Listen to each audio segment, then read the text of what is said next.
Bonjour et bienvenue à une autre section de notre cours de sciences humaines, 10e année en immersion.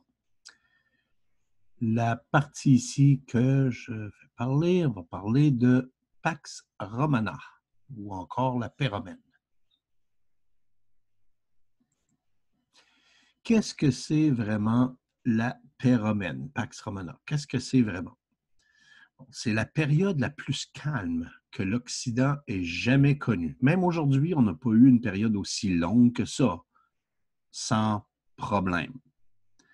Okay, elle a duré presque 300 ans. Imagine, presque 300 ans qu'il n'y a pas eu de guerre, parce que les dernières guerres qu'il y a eu, c'est les guerres carthaginoises au début, et après ça, vers la fin, ça a été les premières invasions germaniques. Mais entre ça, il y a eu 300 ans où est-ce qu'il y a eu pas de guerre. Rien eu.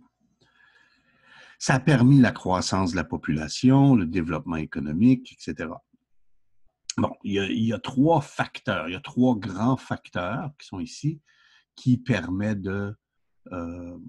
a permis la paix romaine. C'est premièrement l'organisation impériale, ça c'est important, l'armée qui est, je crois, l'élément le plus important, et le réseau routier qui permet de voyager rapidement d'un endroit à l'autre. Donc, s'il y avait eu des attaques, par exemple, d'un côté de l'Empire ou de l'autre côté de l'Empire, ils pouvaient facilement, très, très, très rapidement, envoyer l'armée d'un endroit à l'autre et régler le problème. Donc, on a déjà parlé de la puissance de l'empereur qui avait complètement, il y a contrôle de tout. Et on a aussi parlé du réseau routier. Je t'ai montré le grand réseau routier de Rome et le réseau maritime. Donc, je ne vais pas encore revoir ça encore une autre fois, là. OK? C'est ces deux choses-là. Mais on n'a pas beaucoup parlé de l'armée, Légion romaine. Donc, maintenant, cette vidéo ici, oui, c'est la paix romaine, mais je vais parler beaucoup de l'armée romaine parce que c'est vraiment le gros élément qui permet d'avoir la paix partout. OK? C'est aussi simple que ça. Donc, la Légion romaine est en grande partie responsable pour la Pax Romana. Il n'y avait pas beaucoup de forces militaires capables de les battre, donc c'est grâce à eux que les frontières étaient bien gardées et protégées des invasions et des révoltes. Il y a une excellente vidéo sur l'uniforme des légionnaires, okay, qui est ici, et ça c'est le nom, et c'est en anglais malheureusement. Et je vais mettre ce lien-là dans la description parce que si je le mets ici, je risque d'avoir des problèmes avec YouTube. Ils vont dire « Oh, copyright! » So, je ne veux pas avoir de problème avec YouTube, so je vais mettre le vidéo qui n'est pas tellement long, mais je vais mettre le vidéo dans la description et tu pourras aller voir si tu veux. Et ici, ça c'est le titre du vidéo si jamais que tu veux juste regarder ça sur YouTube. La force des légions. À partir du 3e siècle, qu'on voit la plus grande organisation de la Légion romaine. Avant ça, ils étaient là, ils étaient forts, mais c'est vraiment le 3e siècle qui a fait que l'armée était vraiment, vraiment bien organisée. L'armée est organisée en légions, subdivisée en cohortes, manipules et centuries.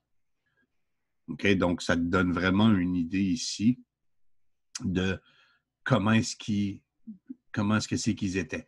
Il y avait des auxiliaires, les cohortes qui étaient toutes ensemble. Okay? Il y a d'autres auxiliaires ici. Les archers qui étaient au milieu, la cavalerie qui était là, et le général qui ordonnait les personnes à aller un petit peu partout. Et le sens de l'attaque, donc l'ennemi était comme dans le bas de l'écran ici. Pour te donner une idée, une centurie, ça comprend 100 hommes. Une manipule, c'est 2 centuries, donc 200 hommes. Une cohorte, comme ici, okay, c'est 3 manipules, donc 3 fois 200 hommes. Tu peux imaginer, regarde la quantité de monde qu'il y avait là. Puis une légion, c'est 10 cohortes. 1, 2, 3, 4, 5, 6, 7, 8, 9, 10. Donc, tout ça ici, ça forme une légion. OK? Donc, une légion, c'est environ 6000 hommes. Et on élimine, on ne parle même pas encore des archers, des cavaleries, de la cavalerie, etc. Donc, c'est pour te donner une idée, là, c'était quand même bien organisé.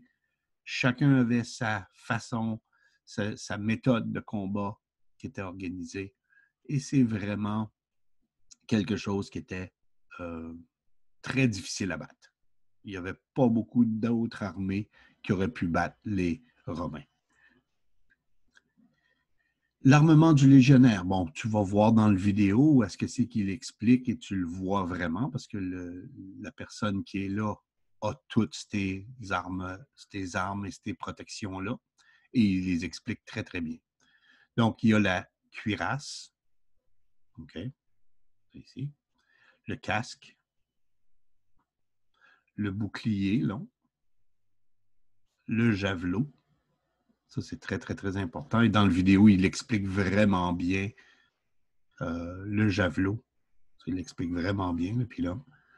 Et la petite épée, où est-ce que c'est qu'on on la voit pas là-dessus? Ben, il y a une petite épée en plus de ça qui est là. Et à droite, tu peux voir les autres choses aussi que le légionnaire devait avoir avec lui. C'est encore une fois expliqué dans la vidéo. Comme il y a différents objets qu'il avait besoin, okay, des haches et puis des différentes choses comme ça, parce qu'il faisait du travail en plus. Il n'était pas juste un soldat, ils étaient aussi des constructeurs. Ils construisaient des choses. Donc, c'est vraiment, c'est vraiment très bien organisé. Même chaque personne savait exactement qu'est-ce qu'ils devaient faire et comment, et ils avaient les outils pour faire ça. Les machines de guerre. En plus des légionnaires, la Légion romaine avait des machines de guerre. Les deux machines de guerre qu'ils avaient, c'était la baliste, comme tu vois ici, comme une sorte de grosse arbalète, si tu veux, d'une certaine façon, like a huge crossbow-ish, où ça tirait des grosses boules, comme ça. Des fois, c'était avec du feu, des fois, c'était juste des pierres, donc, mais ça tirait les choses et c'était comme une grosse crinque, comme ça, qui amenait les choses ici, qui amenait la tension pour l'envoyer par la suite. Et la catapulte. La catapulte qui, elle, servait à démolir les grosses bâtisses qu'ils pouvaient avoir. Donc, c'est le même principe. On recule ici et ça va revenir très fort et ça va tirer les pierres qui sont là.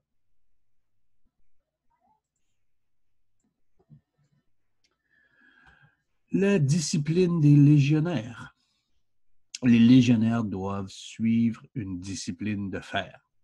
Aucun désordre est toléré. Il était dit que les légionnaires craignaient plus leur centurion, le chef, derrière eux, que les ennemis devant eux.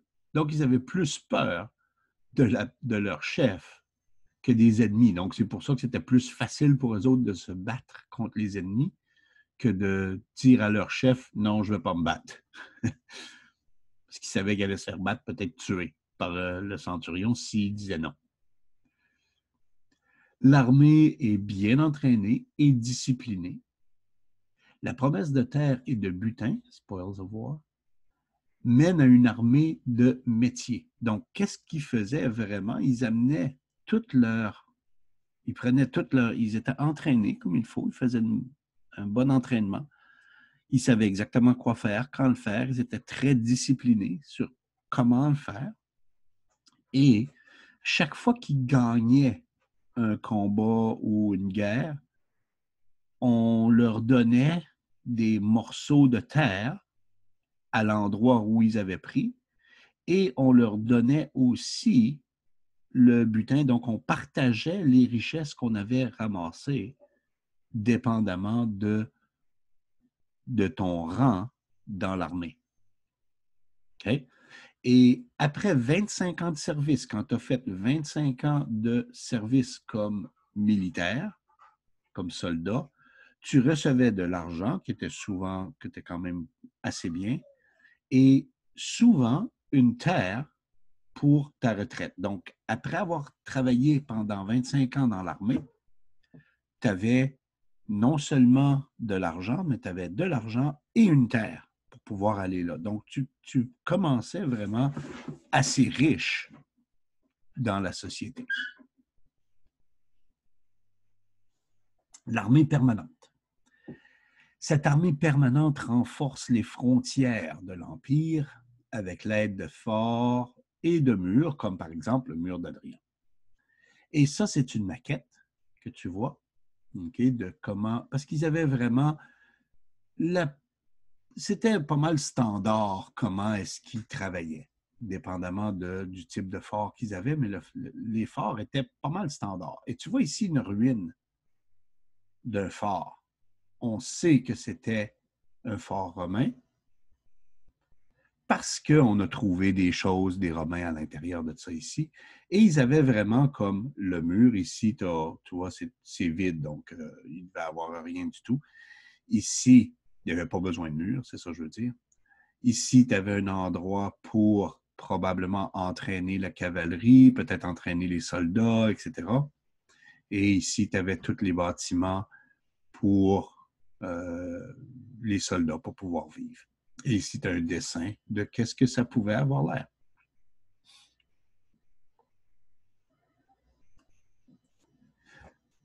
OK. Question révision. Toujours, tu peux retourner dans le vidéo, regarder, trouver tes réponses qui sont là. Que veut dire Pax Romana? Qu'est-ce que ça veut dire, ça? Combien de temps est-ce que la Pax Romana a duré? Quels sont les 3 facteurs qui ont contribué à la Pax Romana? Quelles sont les 3 parties, les 3 groupes d'une légion? La légion est divisée en les 3 parties. C'est quoi les 3 parties? Quels sont les 5 armements des légionnaires? Donc, il y a les 5 parties de comment est-ce qu'un légionnaire est armé. Comment s'appellent les machines de guerre des Romains? Il y en a 2. Et pourquoi est-ce que l'armée permanente est importante pour Rome? Ça, tu vas devoir peut-être penser. Il n'y a pas vraiment de mauvais... Well, ouais. Si tu peux facilement répondre à cette question ici, pas directement mot à mot dans le vidéo, mais tu peux y répondre. Tu peux y répondre, je pense, si tu y penses un peu, là, pourquoi c'est important. Et voilà, c'est la fin de cette petite section ici. Donc, fais attention à toi et à la prochaine.